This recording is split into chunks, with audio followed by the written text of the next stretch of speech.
all round for hundreds of kilometers. And there were no roads in the forest. There were only tracks. 2 tents stood in a clearing. 2 men were standing near the tents. The younger man, Manuel, was making coffee on a small stove. He looked up at the sky.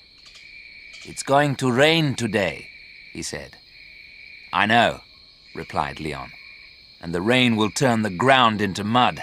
Then we'll never get back to base." 4 men were working in the forest. They were looking for iron and other metals.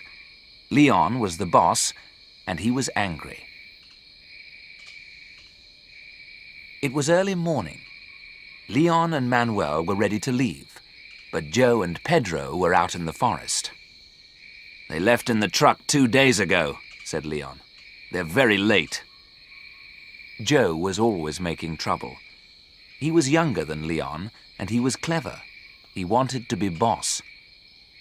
Manuel poured the coffee into mugs, and the 2 men drank it slowly. Suddenly, they heard the sound of a truck. "They're back," said Manuel. The truck came up the rough track. It stopped near the tents. Joe jumped out. He was a big man with red hair. He was smiling. His smile made Leon more angry. "You're late," said Leon. "Where have you been?"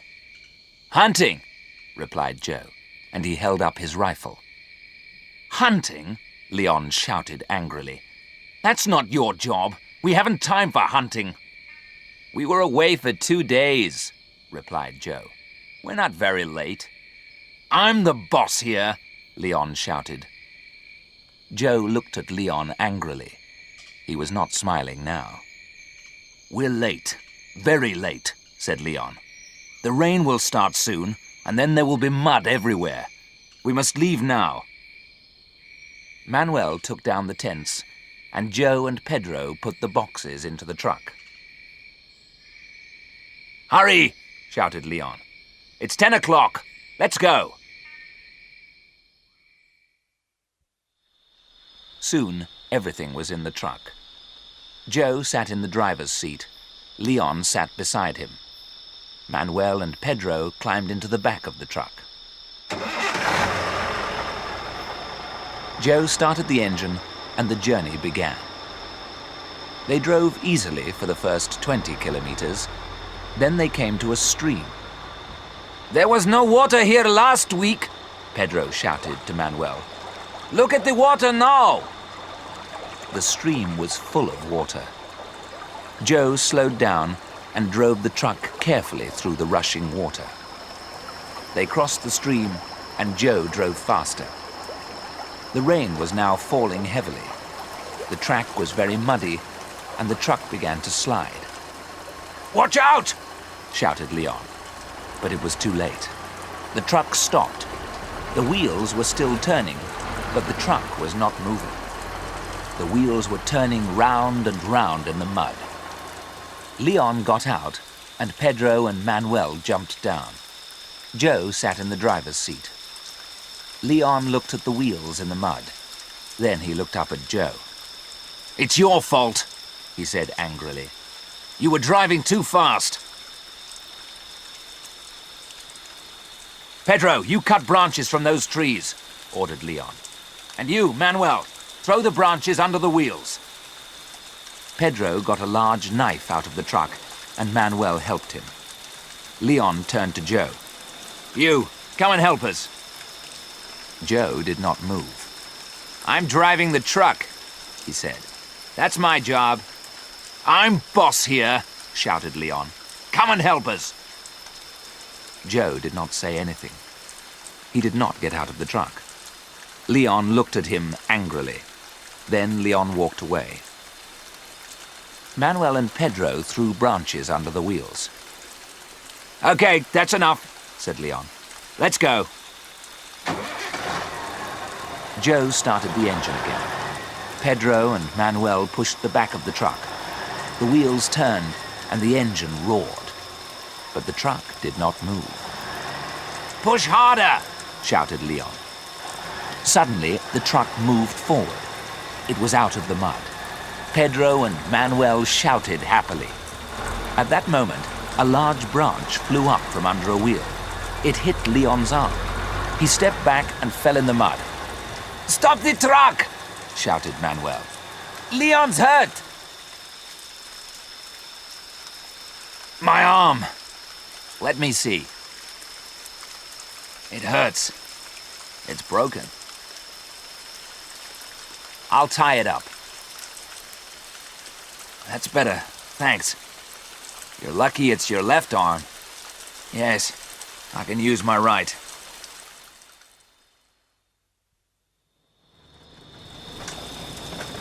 At midday, it was still raining heavily. The track was covered with mud. Joe drove slowly, and the truck did not stop again. They climbed up a steep hill. On the other side, the track went down to a river. It was the biggest river in the forest. This was the last river between the men and their base. An old wooden bridge crossed over the river. They drove down towards the bridge. "Look!" Leon shouted to Joe. "Something's wrong! It's the bridge! It's broken!" Joe did not stop the truck. He drove down slowly to the bank of the river. He drove to the edge of the broken bridge. Then he stopped. They all got out of the truck. They stood in silence. Nobody spoke. They looked at the broken bridge and at the rushing water. Pedro spoke first. "There is no way across the river now. How can we get back to base?" "We must get help," said Leon. "Pedro, you climb back up the hill. Take the radio with you and call base. Perhaps they'll hear you and send help." Manuel lifted the radio out of the truck and fixed it to Pedro's back. Joe stopped them.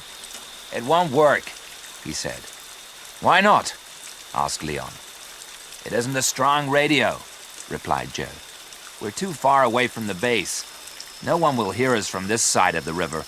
We must cross the river by ourselves." "We can't," said Leon. "We must get help."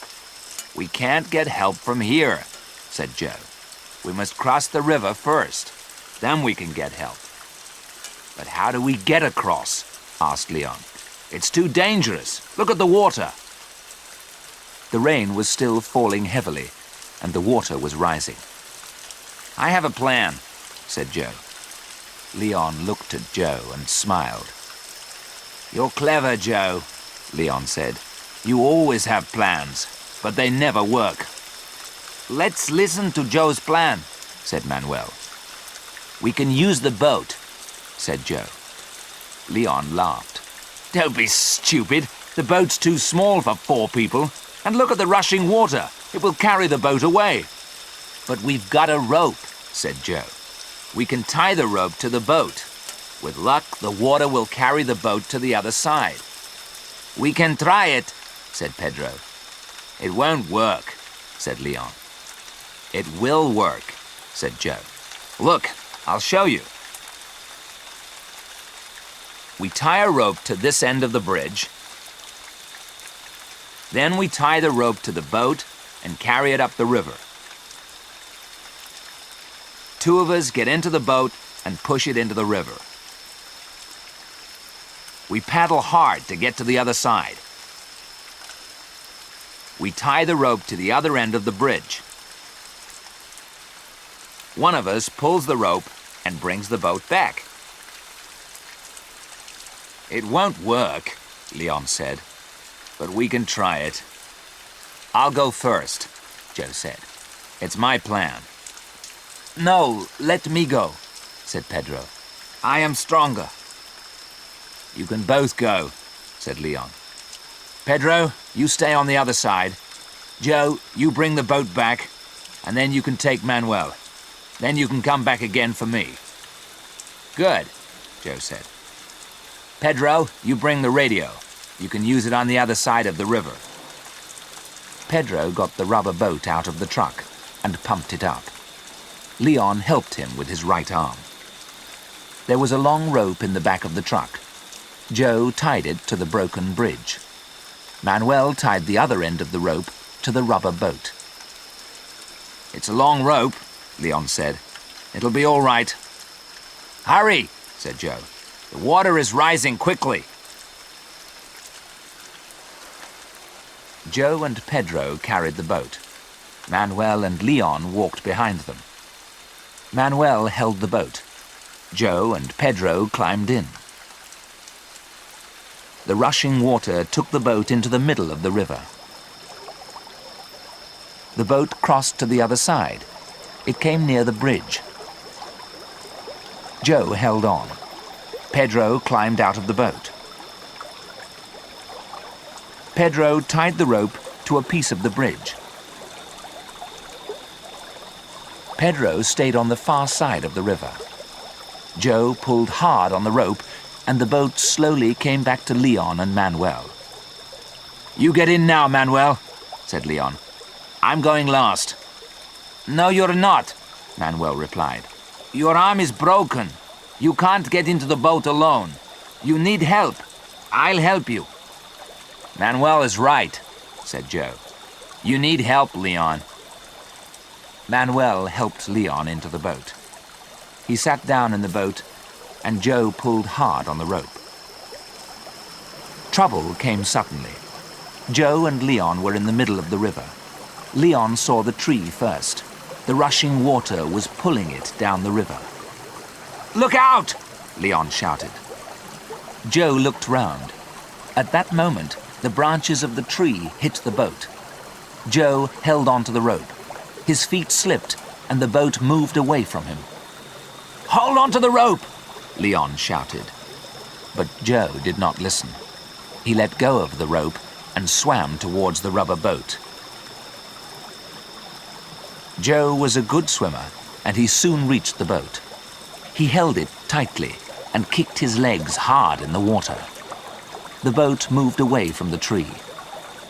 "Good!" Joe shouted to Leon. "The boat's free!" "Leave the boat!" shouted Leon. "Save yourself!" Joe did not listen. He held the boat and kicked his legs. A few moments later, Joe heard a loud noise. "What's that?" he asked Leon. "It's a waterfall," replied Leon. "The water will pull the boat over. Leave the boat! Save yourself!" "Look!" shouted Joe. "There's a rock in front of us. We must reach it." "Don't be a fool," said Leon. "Save yourself! You can't save me!"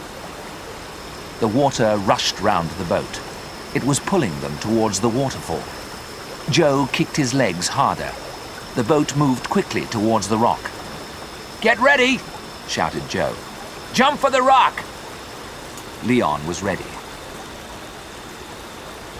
The boat came near the rock, and Leon jumped. Joe let go of the boat and swam to the rock. The two men lay on the rock. For a few minutes, they did not say anything. Then Leon turned and smiled at Joe. Joe had saved his life. "We're not safe yet," Joe shouted. "The rain has stopped, but the water is still rising. It'll cover the rock in an hour or two." Joe was right. There was water all round the two men. In front of them, the water dropped over the waterfall. Behind them, there was the broken bridge.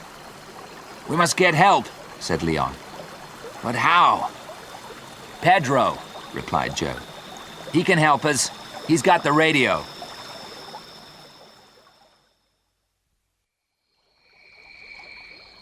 Pedro was waiting on the far side of the river. He watched Joe and Leon. They climbed onto the rock. They were safe. "They won't be safe for long," thought Pedro. "I must call base and get help." Pedro climbed up the hill behind him. He walked quickly for half an hour. At the top of the hill, he climbed onto a high rock. He took the radio off his back and pulled out the aerial. Pedro spoke into the radio. "PX-75 calling base. PX-75 calling base." He waited and listened. "PX-75 calling base. PX-75 calling base. There was no reply. PX-75 calling base. PX-75 calling base. Philip was sitting at the control desk. He was listening to the radio. PX-75 was Leon's number. Philip turned the dials of the radio. The voice became clearer. "Hello, PX-75, said Philip. "This is base. What's your message? Over." "Hello, base. PX-75 here. Pedro speaking. Can you hear me?" "Loud and clear, Pedro. What's your message? Over." "We're in trouble," said Pedro. "The bridge over the River Sandano is broken. Joe and Leon are on a rock in the middle of the river. They are above the waterfall. Can you send help? Over." "River Sandano, near bridge, above waterfall. Okay, Pedro. Help is coming. Over." Pedro climbed down the hill to the broken bridge. Manuel was waiting on the other side of the river. Pedro shouted and Manuel waved. Both men looked down the river. The water was rising fast, and the rock looked very small now. On the rock, Joe was holding Leon in his arms.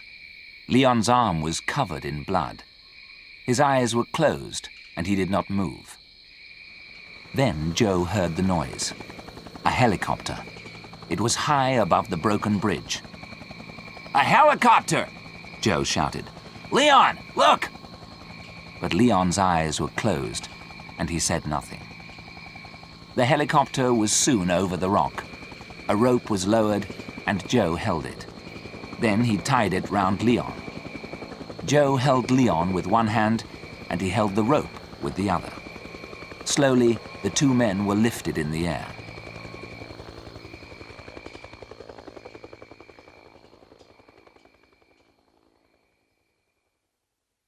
Leon woke up slowly.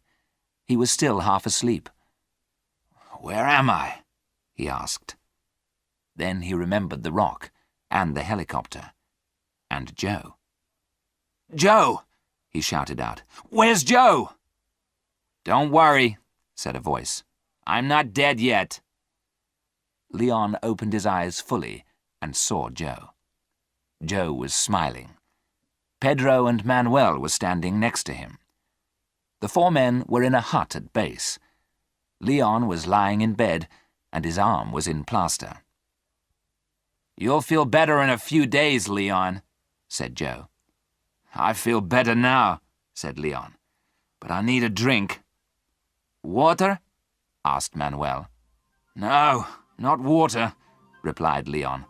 "I don't want to see water again, not for a long time." And they all laughed.